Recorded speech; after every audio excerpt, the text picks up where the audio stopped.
حکوومەتی سووریا ئاگربەستەکەی بە بۆنەی جەژنەوە ڕاگەیەنرابوو پێشێل دەکا وەک ڕێکخراوی سووریایی بۆ چاودێری مافەکانی مرۆڤ دەڵێت.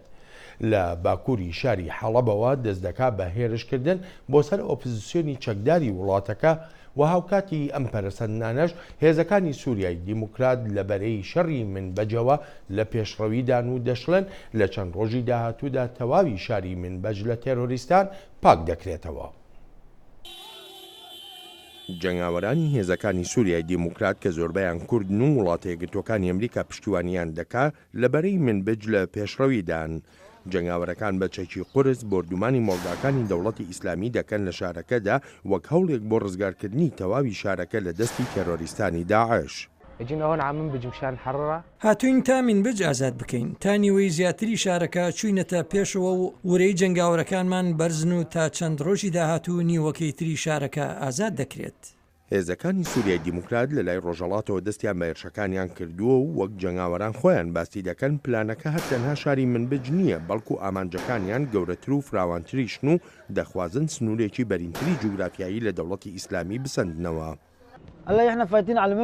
ئێمە هێزەکانی سووریا دیموکراتین و ئەوە تا دەچینە ناو شاری منبەجەوە. بەڵێ نیوەی شارەکە ئازاد کراوە لە ماوەی هەفتەیەکدا ئازادکردنی ئێرە تەواو دەبێت و ئیتر دەڕۆین بۆ دێرەزور و ڕەقا.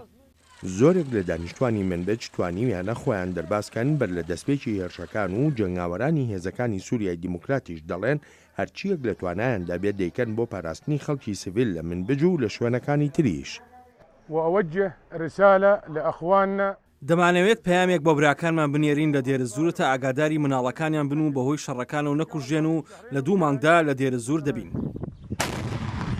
پێشتر تێرۆریستانی دەوڵەتی ئیسلامی ڕایانگەیان بوو توانیویانە لە ناوچەی منبەج پێشڕەوی بکەن و پاشەکشە بە هێزەکانی سووریای دیموکرات بکەن و جەختیشیان دەکردەوە لەوەی کۆنتڕۆڵی ژمارەیە گوند و شاخی دەوروبەری منبەجیان کردووە. بەڵام هێزەکانی سووریای دیموکرات نوکوڵی لەو ڕاگەیانەی داعش دەکەن و جەختیش دەکەنەوە لەوەی هیچ پاشەکشەیەک لەو ناوچانەدا ڕویان نەداوە. دانیشتوانی ناوچەکەش دەڵێن تێرۆریستان ڕایان کردووە. هەر بەو شێوەیە لە مەیدانەکاندا ئێمەیان هەڵدەواسی ئاوەها دەمانەوێت لە مەیدانەکاندا هەڵیان بواسین. دانیشتوانی ناوچەکە باسیش لە ڕەوشی ژیانیان دەکەن کاتێک لە ژێردەستی داعشدا بوون. ژیانمان وەک ئەم ڕەنگە ڕەشەیە. داعش ئەو گوێ درێژانە ئەوها ڕەشیان کرد. زۆریان پێکردین ژیانمانیان وەک ئەم جلە ڕەشانەی بەرمان لێ کرد. هاوکاتی ئەم شەڕانەی منبەج لەشکری حکوومەتی سووریا و هێزە هاوپەیمانەکانیشی لەوانە حزبوڵای لوبنان لە چەند ئاڕاستەیەکەوە لە باکووری شاری حەڵەبەوە دەستیان کردووە بە هێرش و ئەمەش ڕێگەی سەرەکی دابینکردنی کەلوپەل و پێداویستی کە بە ڕێگەی کاستیلۆ ناسراوە خستۆتە بەرمەترسیەوە. هەر بۆیەشە ئەو ئاگربەستە 3 ڕۆژەی بە بۆنەی جەژنی ڕەمەزانەوە ڕاگەیاندرابوو نەبووە مای ڕێگەگرتن لە شەڕی قورس لە نێوان حکوومەتی سووریا و ئۆپۆزیسیۆنی چەکداری وڵاتەکە.